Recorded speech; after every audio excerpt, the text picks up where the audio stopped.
Welcome to Inside the Firm, a podcast dedicated to small business owners and hosted by entrepreneurs, Alex Gore and Lance Cayko. Each week, they take you on their journey of how to start, run, and grow a business by bringing you inside their architecture and real estate development firm.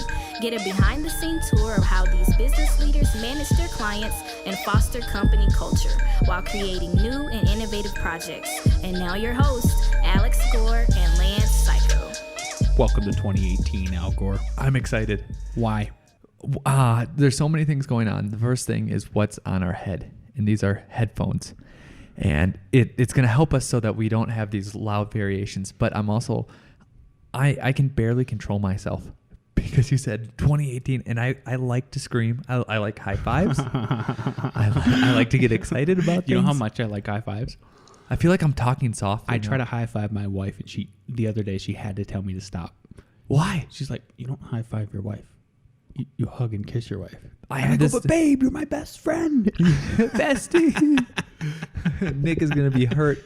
I had this conversation with my wife 2 years ago. She's like, I really like high fives. Me too. It's the best. Yeah. I don't like fist bumps. I like fist bumps actually with kids. Like I'll fist bump my kids, and then blow it up. Or like small kids. I think I fist bump your kids. Yeah. Yeah. I like that. Yeah. So these headphones are a game changer. It just sounds so crazy. It sounds like I'm whispering to myself. Yep. We should have listened to Mark. We're always going to listen to Mark from now on. Yes. With suggestions. We should ask him like Bitcoin advice. He's probably an insider. Who knows? It's probably Satoshi Nakamoto. There you go. What's your sell point on Litecoin? But yeah, we're super excited. But first, before we get into any more new stuff with 2018, we still have not heard back from Adam Mayberry. Yeah. I'm waiting for that. Tell me about how terrible the permitting is there. Yeah. I want to hear a rant. I want to hear a specific, I went into the city, this happened, I got yelled at, they hit me with a fly swatter, and I went out the door. I got to revise my drawings. I got another guy that got a hold of me, NDSU, a couple years younger. He's going to send us one, so I'm excited about that. You mean like a horror story? City. Yeah. Awesome. Yeah. Awesome. These headphones, tell the audience what kind they are. Sony something? Don't you know? Can't you look on the side while I talk? Yeah, 1 second. Yeah, so you keep talking. So they're so good that they are Sony MDR-V6, and as I have them off and then I put them back on, I don't know how we did this without them before. It just feels how much were they? $80 a piece. So like headphones, Bose and whatever, like $300 each, and these are so amazing. I was in there doing work that you took them away from the podcast equipment, and now you're using them personally. On my computer. Yeah, yep. And I can't even. No longer can I just like say, hey Al. Nope. Now I got to slam on your desk and everything. And you sit right next to me. Yeah. So listen to this. You weren't even in the office. I'm doing my work, and all of a sudden I look around and I don't hear anyone. Everyone in the office is clapping at me. That's hilarious. I take them off. I was like, what? Those must be good headphones. Someone had a question. They cancel out all the noise. Yeah, they're fantastic. Yeah. Plus, you look professional. Ooh. I don't think you look goofy. I think you look professional. Good. Yeah, you look like a professional podcaster. Look at you. But we just might be. We just might 2018. We just might be. Hint, hint. Yeah, we're trying to get a really good sponsor on. So that's what new. You have some new things. Welcome new staff.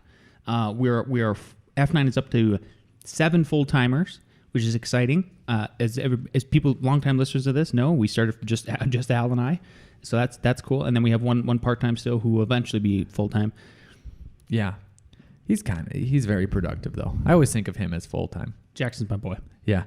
So what's cool about this is, one, now that I have a huge project off my plate, and I felt like before I could always kind of like, I felt like probably most of this time up until now, my eyes were above water, meaning like I could look above and try to manage the firm. But you were just constantly treading, constantly, swimming around, right? Flapping around in the water, just trying to stay up. Yep.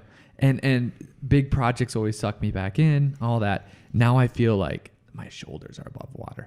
Me too. I can take a long-term view. And what's great about this now that we have more full-time staff, because we had a bigger mixture of half-time staff, is remember a couple months ago I sent out what takes a long time.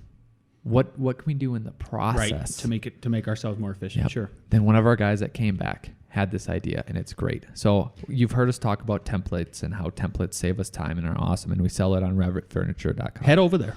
Lift yourself up. Yep. It's called the lift. I love it. But this idea was, let's have a common items folder, right? So a lot of people have common details. And we've done common details. We work for a lot of big developers. Look at you making up a new category of stuff. I love right. it. So some of these developers have common details, and that's totally fine. But when we're doing crazy big houses like you do, I do some too, but let's just say you do the majority of the bigger houses. I do the giantest houses you've ever seen. There's no other word than giantest. McMansion.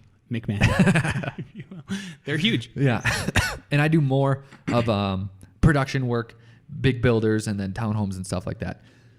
But every time we're doing a detail, we cut a real detail in Revit. And it's key because if these foundations are changing and there's buildings, like, it has to be specific. I'm keeping that rule that we are modeling like it's real. There's not going to be a unique case where the builder will be like, what's going on here? Well, we cut it at those unique cases. Yep. But we have a common item so that, hey, our foundation, that's 3 feet if it's crawl space or not, if you just have cement on top of it like a garage, or 8 feet or 9 foot for a full basement.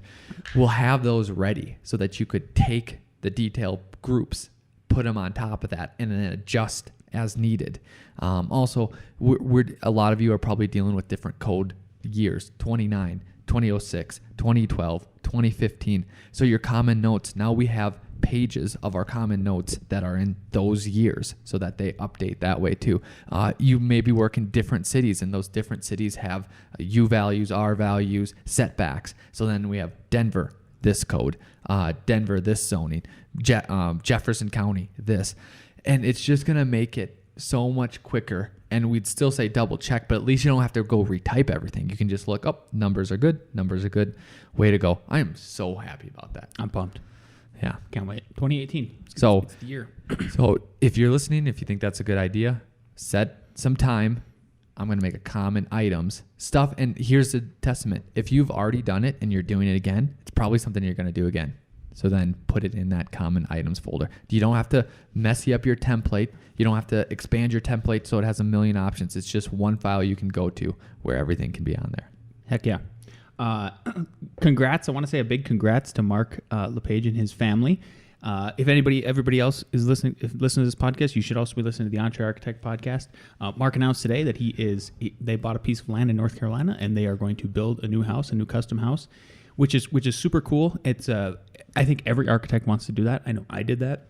I know eventually Al's going to do that. And so it would behoove you not to listen to every single episode of Mark's podcast this year in particular, because he's going to bring everybody inside his firm and give you an inside look of their process and what it's going to take to do their house. And so I want to give Is he going to call it Inside My House and then give us a cut? That's fantastic. We should make him a shirt. Yeah. And send it. But I want to give a callback pitch a callback here to 2 episodes that we did last year, number 16 and number 17 of Inside the Firm. And I kind of did a recap with my wife on some advice and lessons learned from when we built our custom house, which I think would go hand in hand with what Mark's gonna be doing with his podcast. Cool. Sorry. Okay, so you have read the book that Nick Renard gave us. First of all, last thing about 2018, Lance is on a mission to read one book a week. Oh, tell him what else you're copying me from that I've been doing for the past 6 months. Waking up early? Not drinking, yeah. I love wine a lot. Yeah. I mean, a lot. Not that I'm a soak, but tell him your rate. Your Christmas rate. My Christmas rate is usually like a bottle a day, and that might sound bad, but it's not. I eat dinner. Tolerance. I eat dinner and stuff like that, plus a tolerance. And I still wake up and I'm productive, but it still doesn't make you. It still doesn't make you as productive as I am literally this past week. But tell me your rationale with the 35, because I like that. Oh, so my wife thinks I'm silly about this, but it's true. I swear there was an article. If somebody could find this article, please tweet it at us. But there was something. I read this maybe I think when I turned 30 or something like that. That men's frontal cortex of their brain doesn't become fully developed. Like it's not 100% developed until you're 35. So I'm going to turn 35 this year. I'm already ahead of the game. I'm already ahead of myself, and I'm saying this is the year where Lance starts to take 100% take care of himself. He's going to work out as much as possible. He's going to dry out for the complete year or the complete month of January. He's going to drink a little bit for his birthday and party because he's going downtown to Comedy Works. Very fun. Going to see Colin Quinn. Yep. But beyond that, I'm trying to be just a better Lance, an adult Lance. He's finally growing up. So I looked it up. It's age 25, but I still don't think I don't believe that. I don't believe that. Where'd you look that up? It's on Google. Google. UMC, which is the University Medical Center of Rochester, where the Mayo Clinic is. So you can argue with the Mayo Clinic. Well, in my head, yeah, exactly. You're a little you're a little bit later than most people. Yeah. This is a little segment called Doctors with a Z. Yeah. It's my made-up medical advice. But I still like it that, like, well, what it I got swear me there's to a the study. point- I swear. 25, 35, it doesn't matter. Whenever there's a point in your life where you have kids, you're over that partying stage and all that stuff, and it's you usually realize that a couple years after it's actually happened.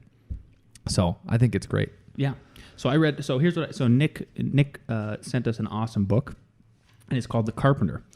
And I kind of wanted to. First of all, everybody should read it. If you're just a person, A carpenter. you should read this. And Anything. I have a. Don't let me forget. Do not let me forget, Al, to ask you the big question at the end of the book. Okay. And it's like a who really was that? Okay. So don't let me forget about that. Okay. But what I want to do is I wrote down a bunch of pages that have really interesting quotes, and what I'm going to do is I'm going to read them to Al. So I've marked them out here. I'm going to read them. I'm going to read a few to Al because I have questions on are we doing these things in our firm. So but first I'll give you a quick overview of the book. The overview of the book is it's called The Carpenter because this carpenter helps this family. Right? And let me give the overview since you'll be reading a lot. So essentially, this guy gets injured. He has a mini heart attack. It's not a heart attack, and this guy saves him. And then the guy that saves him is a carpenter, so he asks him to come over and help him build because he needs to take time off from work. Yep. And this carpenter gives him business and life advice. So that's the whole story through it. And then these different chapters and what Lance will read will probably be some of the really good points. It's a short book. It's only like 130 pages. If you're a fast reader like me, you should be able to crush it in 4 hours. That was about my reading time. I don't know how long it took Al, but he also crushed it. I think it had 4 to 6. Exactly. So and Al's a little bit slower the reader than me, but he's so anybody could do this in a Saturday morning or something. Okay. So here's the first thing I have to ask you all. Ready? Yep. This is page 27. Is it 27? Yeah, 27. The world is filled with those who get things done the fastest and the cheapest, but it needs more artists, craftsmen, and craftswomen. When you become a craftsman in the world of carpenters, you will stand out, and people will clamor to work with you. So here's my question to you. Are we creating craft? Are we craftsmen? Because sometimes I've questioned that when we do production work. I was going to say no, we are not that, which is awesome that you brought it up right away. But then I have to define, I would say our craft exactly. Thank you. is in the process. The craft is in the process. So that's the main thing that this podcast and this firm is about, is what we talked about earlier, is that look at that. So instead of having common details, we have common items that we apply to the different variations and different conditions, right? So it's kind of a middle of a road approach where we're doing something custom, but yet we're applying some quicker trains of thoughts to it and some efficiencies to it, right? And it's not, because honestly, if you took the pure craftsman approach, and this is what we were doing, you'd say every single detail I'm going to make from scratch, right?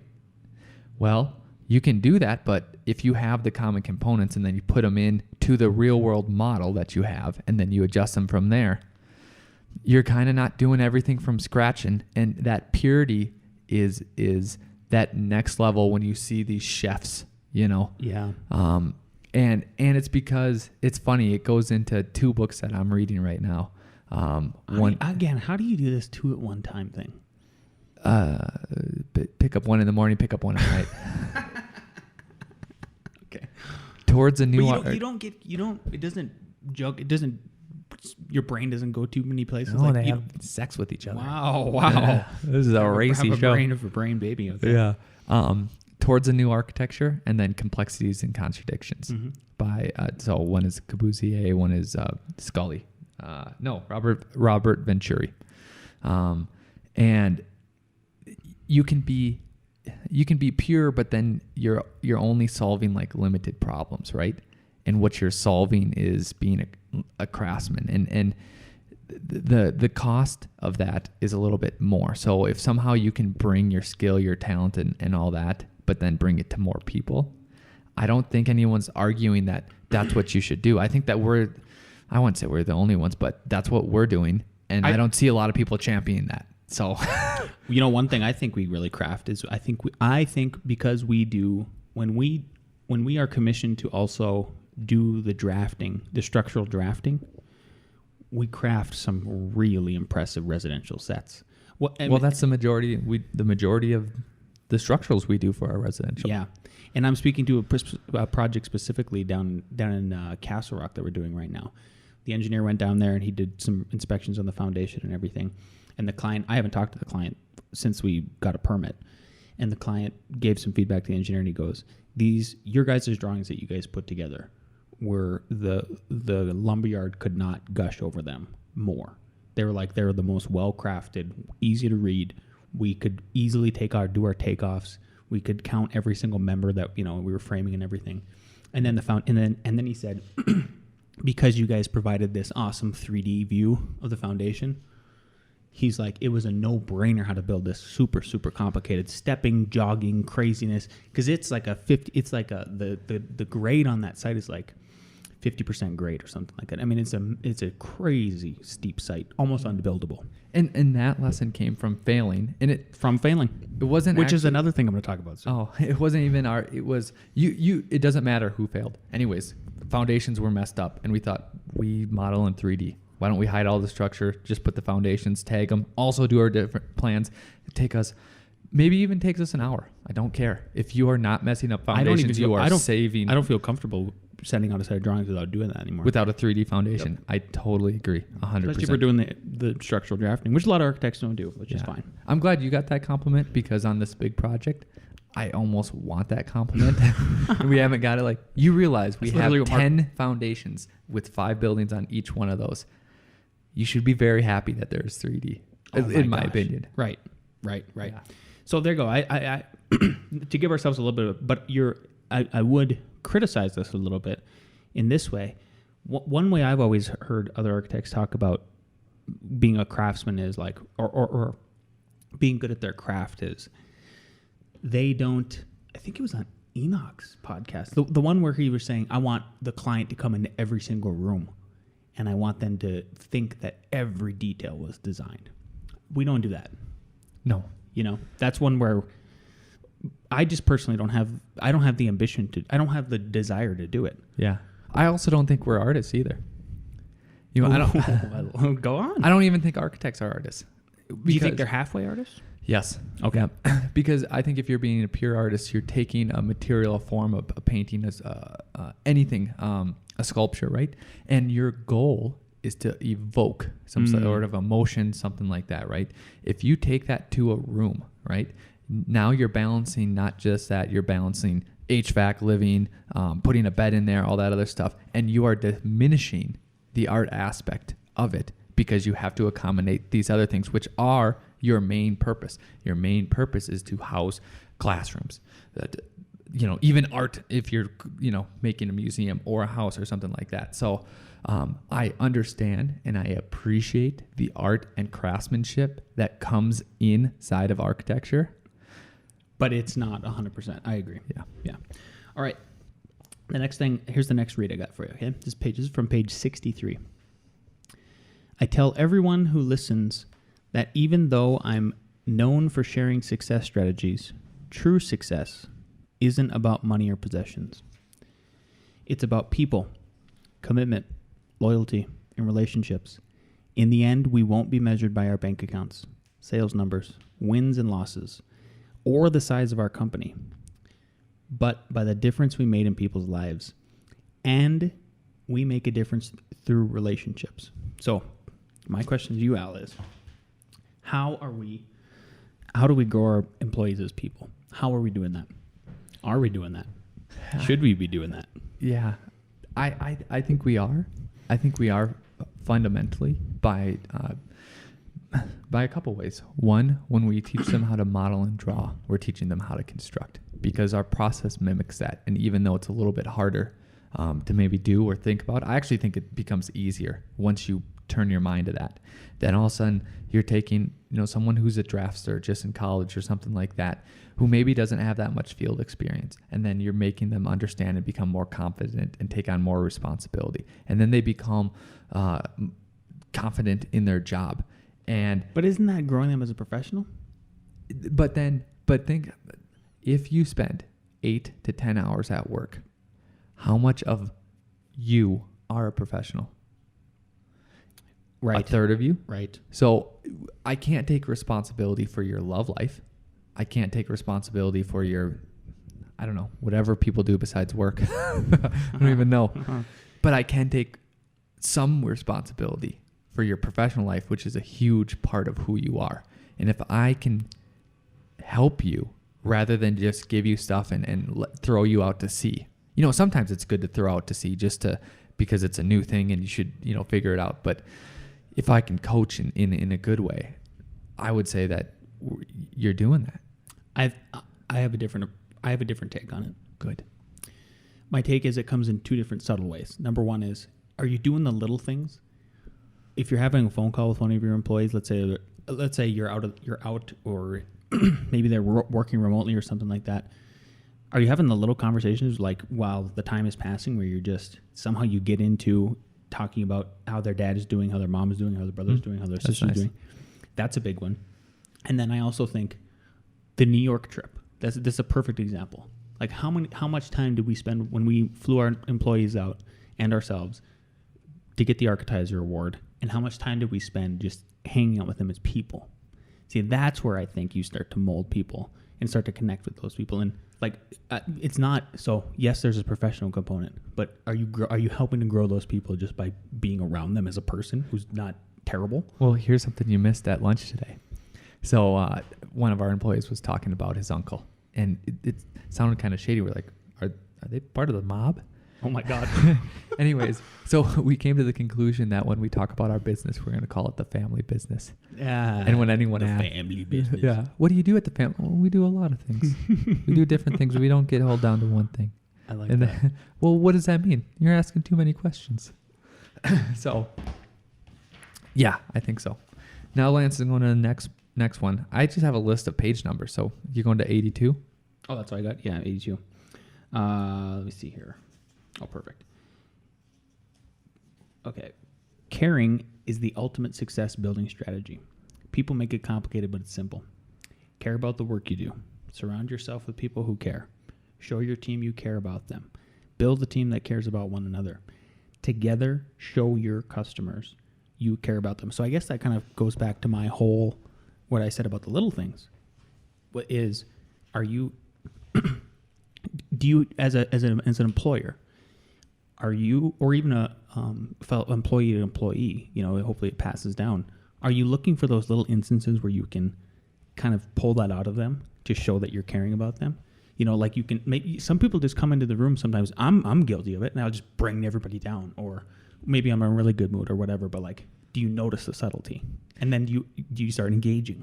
What's huge is I think that care crosses every single boundary. From playing sports, I asked my dad what was the difference. So we had 2 guys that, one guy literally got $1 million to play Major League Baseball, right?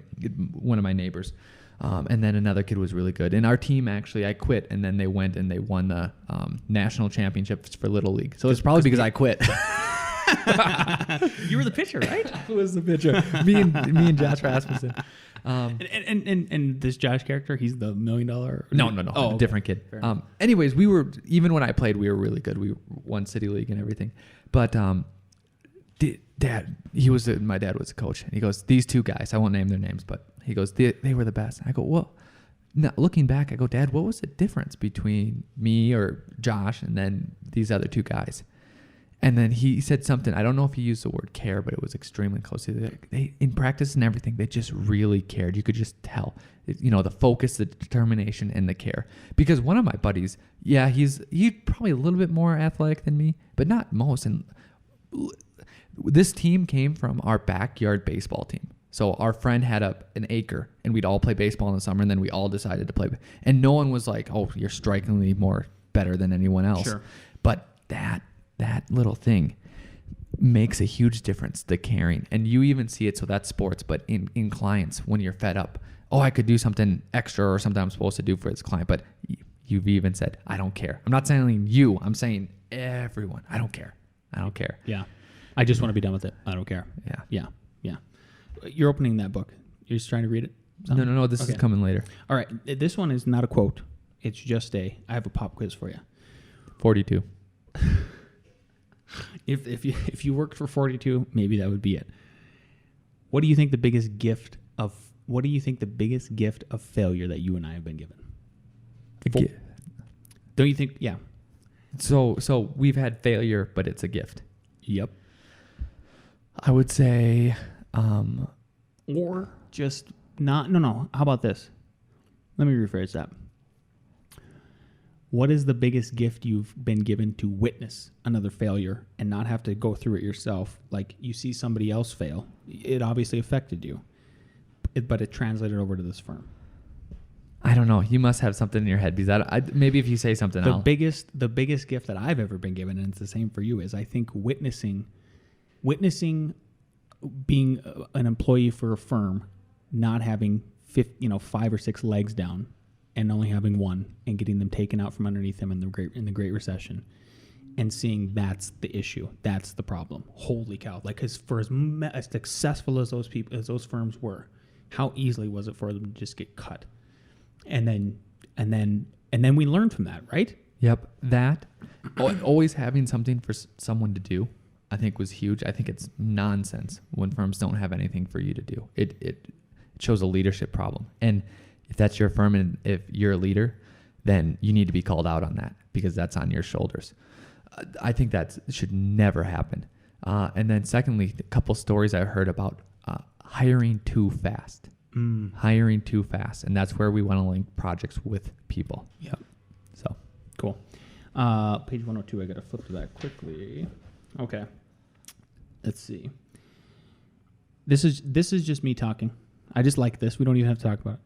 Yeah. Everyone could be a critic, but only the courageous create. Jeez, I butchered that. That's all right. We'll have our editor. We don't have an editor. It's not getting edited out. Yeah.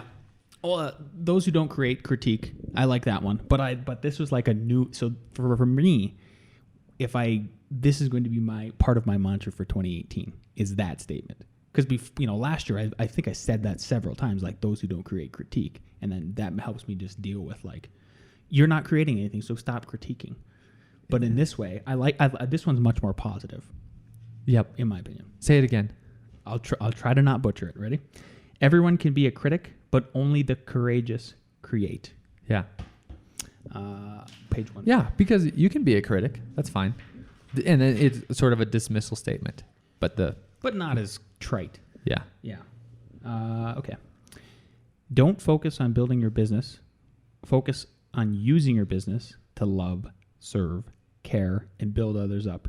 If you do this, your business will build and multiply exponentially. Yeah.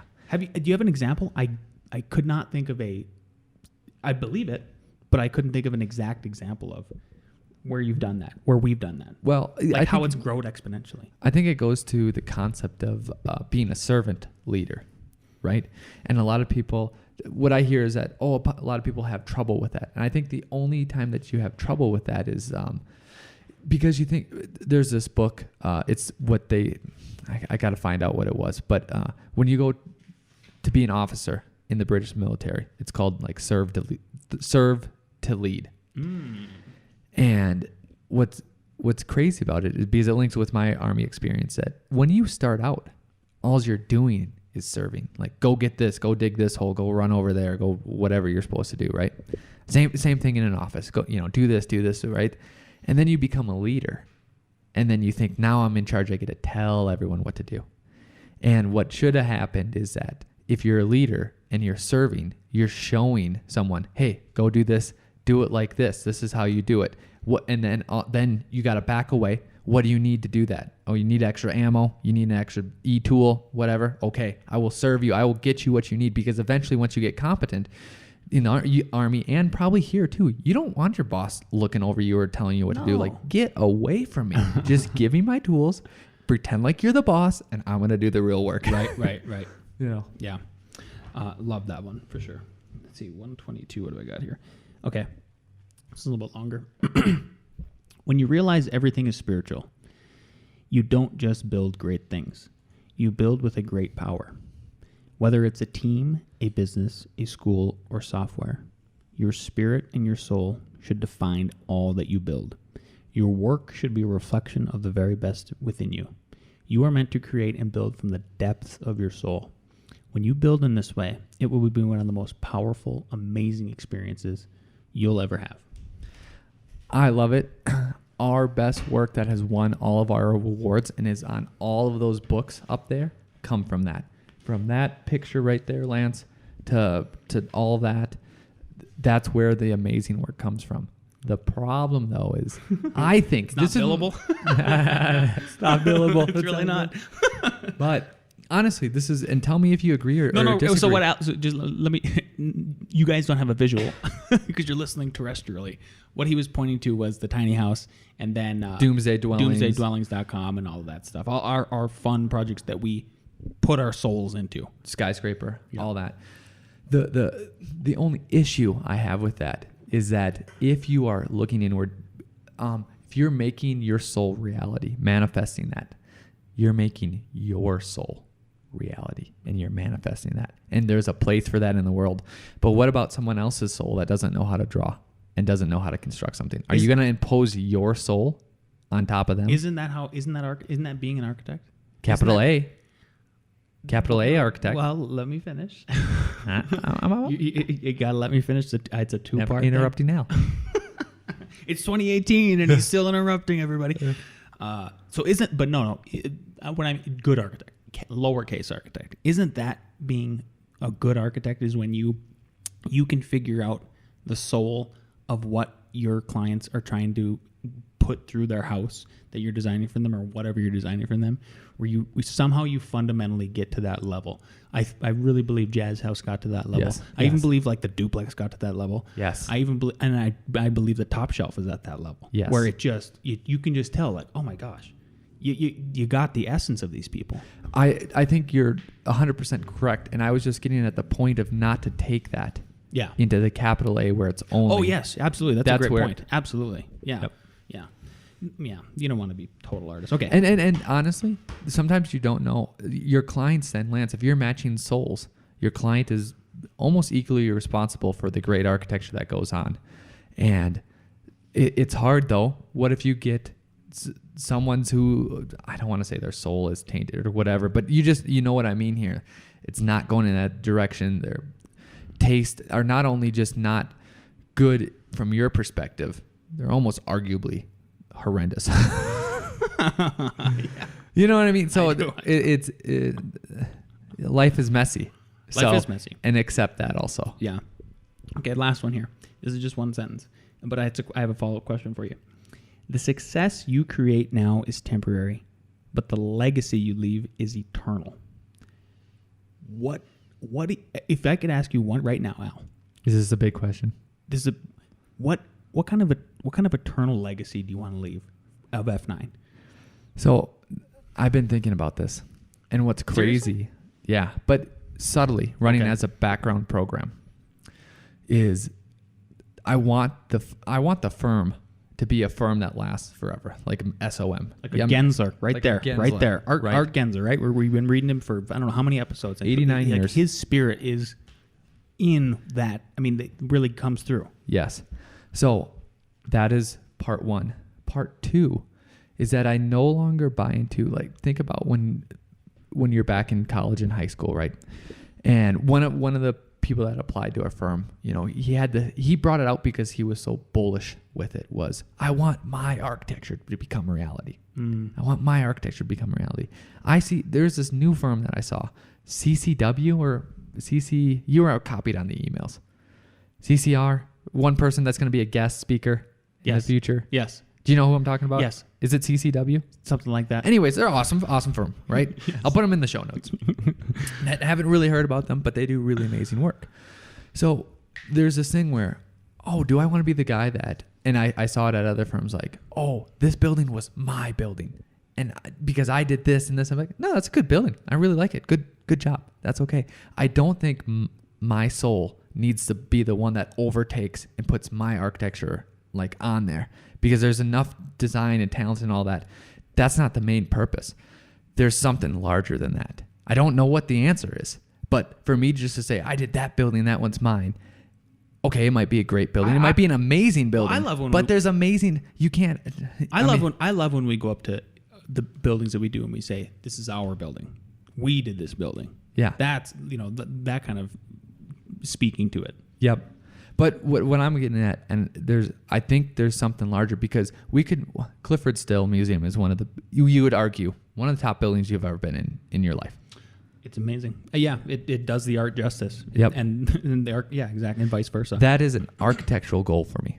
Something like, oh, that's one of the best buildings I've been in my life. Yep. Right? But there's other Clifford Stills. There's other, that level. There's only that top level. I think there's something else. I don't know what it is. Yeah. Okay. Well, ponder it. Yeah. I think that's a good. That's the kind of why I left it as sort of the last one. Well, what's yours?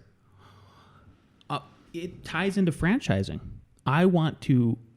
If we can, how you and I are trying to get all of our guys on the same team and try to do the same fundamental things and practice in the way that we're doing to be efficient, to provide architecture to as many people as possible. To do good work, to care about people, all of these things. If the positivity that you and I have that we brought to this place, if it can offshoot, that's eternal. Yeah. It's not even. I don't even think it's something tangible. You know what I mean? Like, it's an intangible, eternal thing. Right. It's investment in people and can probably only be measured in the number of high fives given. Exactly. Right. Yep. Okay, last thing. Okay. This is just a. Do you think it was a little subtle that they named the carpenter J. and they didn't say the rest of his name, and he was a carpenter? It's obvious. Okay. Yeah. Right. I wouldn't say it was subtle. I'd say it's blatantly obvious. Okay. I was just, what's silly? What? I did not figure that out until like the last chapter. Did it hit you? You're like, I was like, oh. That's who it is. Yeah. Oh, okay. So anyway, everybody pick up that book. It's so good. It's so good because honestly, it's so quick. That's why I liked it the most. I mean, plus it also just kind of reinforced what Alex and I always harp on about in this podcast and other people that we admire. And you went through 8 quotes here. Yeah. But I don't even think you touched even like I had to cut. I had to try to be a good boy and cut stuff. I was just like, I got to cut this. Yeah. So there's way more into that book than what we went over. Some of the chapters are like 2 pages long, but they're power packed. Yeah. Yep. So with that, I think it's time for the guy who gave us the book. Best buddy, Nick, with Nick Reads. Hello, best friends. I hope you had a great New Year's celebration. Our reading, Building Your Own Career. Own your career. Have the guts to own your career. Refuse to play the victim. You have one life, and what you do for a living makes up a large part of your time. Make the most of it. Make it joyful and rewarding. Develop a sense of purpose for what you're doing. What you do with your billable time will determine your income for the year. What you do with your non-billable time will determine your future. It is your choice to build a successful career. Design your life and then lay the foundation for being able to generate consistent value over the years. Don't let your competition define you. Make sure you define what you want to be. Arts principles. Lance, did you hear about the hottest New Year's Eve party this year? It had everything. Champagne. It was catered by Chi-Chi's. A screening of Ski School. A pot-bellied pig on a water slide.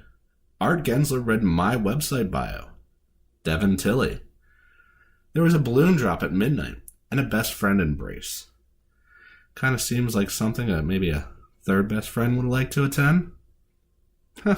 Maybe my invite was lost in the mail. Toodles! You did not invite Nick. He would have came. I swear I did. You're I in so swear much I did. trouble. No, I know. Now I'm gonna check now I'm gonna check the Facebook invite. Yeah. I don't know. One of our friends, Joel, actually showed up, which was awesome. From Yeah. like way out of town. So look out. Well, You're all invited. If you can find Lance's address, you can show up next year, New Year's. You know the time, you'll know the place. So I just wanted to go into this book and this chapter a little bit more because it was talking about build your own career. And I'm just going to highlight the bold titles, right? Technical. So the building blocks of every career right here.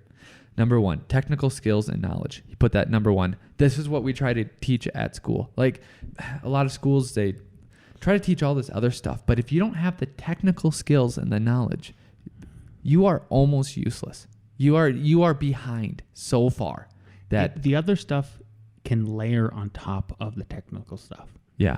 And it layers on top beautifully. It just enhances the foundation, in my opinion. Yep. The number one critique I have of the majority of architecture schools is somehow that's not the base, at least first 2 years, is that technical school level training.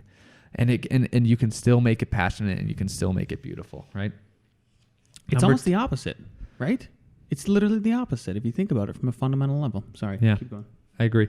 Effective communication, right? If you can't communicate that, either not just verbally, and through emails, but also through the drawings that you are conveying. You've heard me complain about engineers and whatever, where you give me a whole bunch of sheets and you don't even have your legend on there. That's communication. Like, come on, 101 people. And then I think this is the last one. No, 2 more. The next one. So he only has 1, 2, 3, 4. Discipline. Discipline. What does it equal, Lance? Freedom. Discipline How equals many of those freedom. shirts do you have? 1. Okay. So I wear the same one every Friday. I wash it. Side note, this one I found on the ground, so I don't know about that. Nice. And then last one, which leads to what you were talking about, attention to the client. Care for the client. How many times, and especially when we become clients, when people are working for us or as a team, I want attention. Did you get my email? Please tell me. You know what? And I actually, so this book was an excellent reminder. And then I got a call from a client yesterday that was an excellent reminder. It was like, I need to round the wagons after the first of the year. There was a few people that just slipped through the cracks, and I didn't reply and say, got your email, thanks. So that's on me. If anyone's out there is wondering if they can start their own firm, answer these questions. Do you have the technical skills and knowledge of whatever you want to do? Do you know how to do the work? And if you've been working in your field for 3-5 years, you do. Okay. Can you communicate that? Can you say it? Can you write it? Can you start a website? Weebly.com, Squarespace.com. That should answer that, right? If not, work on it. Do you have the discipline to actually do work? Honestly, left alone, do you have the discipline to do work? Answer that by yourself right now. If it's yes, you're on your way. And then can you pay attention to the clients? Because that's what they really want. If you can do all those and then pay attention, you can start your own firm right now. And what I want to point out is none of what Alex just said involve money, involve having a studio, involve having, any of that kind of, like, those are all A Harvard degree. Exactly. So you can do it. Alex and I started with nothing. Yeah. I mean, literally nothing. And then we starved for 3 years. Yeah. So you can do it. And it just takes you being courageous, right? Yeah. So if you're on the fence, rewind and answer those questions to There you help go. clarify.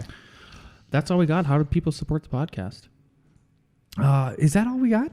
Unless you got something else. I mean, it has been we've got 42 minutes here. There's a couple ways you can do. You can get another book. It's called The Creativity Code. Oh yeah. It's a $15. It's a great read. It's structures on basically how to design, how to evaluate, and what to do in architecture and design and how it relates to life. The other way, Revit Furniture. I cannot stress this enough. If you are struggling with Revit, or if you want to get into Revit, go to revitfurniture.com. There's the lift package. It will lift you up so that you don't have all the struggle. What is coupled with the lift? It's the biggest thing is the template. So the residential and a small commercial template. But I mean, if people want to learn Revit, they can learn. Tutorials. Yeah, and tutorials. That's huge. And they're the kind of tutorials that are taught by architects. Us. Yeah. You mean me and you? People that are experts, and I mean experts at Revit, who know how it should be used in our discipline, not by the it's not taught by the software engineer who wrote the code. We think that's the wrong way. Yep. And because there's two things that really give it its benefit. One, it's developed from real world practice, but two, there's a philosophy behind it, and it's that philosophy of building your knowledge in the construction industry. So those are the two ways. The only thing I think that we forgot is, did you want to do code questions? Oh, I did forget code questions. So that's how you can support the podcast. And then we're also going to continue Alex's streak, and hopefully we're actually going to maybe introduce. We're going to transition. Yeah, we're going to transition into three of our wonderful employees are going to start testing in the ARE, and we're going to have ARE questions. So the new segment is going to be called ARE questions, and it's going to be sponsored by. I already got the verbal yes. We just have to set everything up by someone who does questions and does but prep not exam. Sponsored monetary wise. No, they're going to give us all the questions. Oh, fantastic! So look what a resource this podcast is, young listeners. Yeah. So what's great about it is questions that come from their bank, which will help you, because honestly, you should go over these questions multiple times. And then when you're doing their list of 10,000 questions, the couple that you get on here, you'll be like, I know this. You're going to crush it. You're going to crush it. All right. Alex will continue his streak here. I'm going to end this 100%.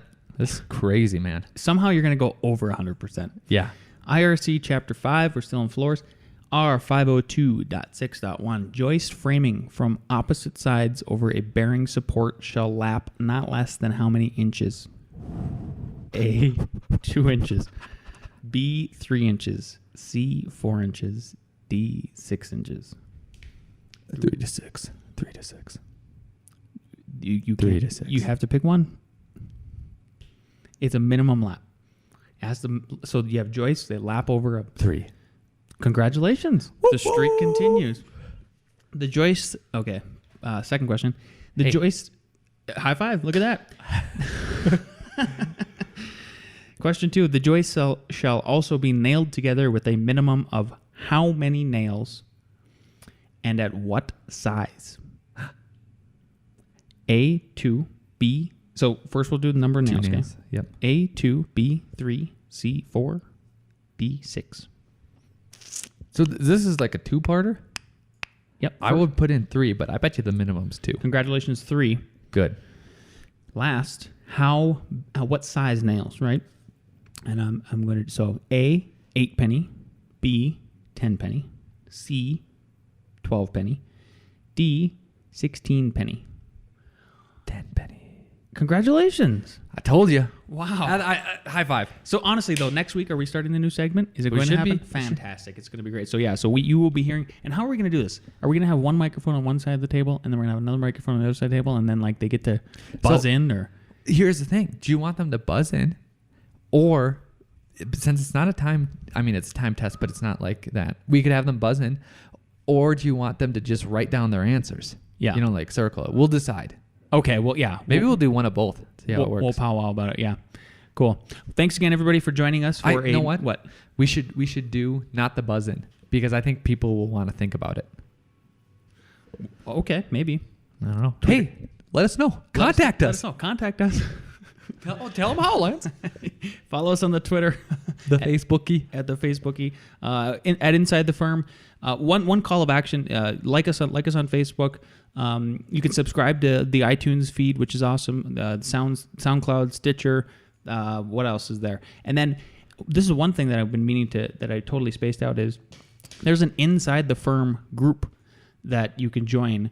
It's a private Facebook group. If you want to ask us private questions, maybe you don't want to tweet at us in public, and that's fine. We'd be more than happy. We're trying to grow that group along with the listenership, because we want to try to help you guys and you to help us, and vice versa. Perfect. Thanks a lot, guys. See you next week.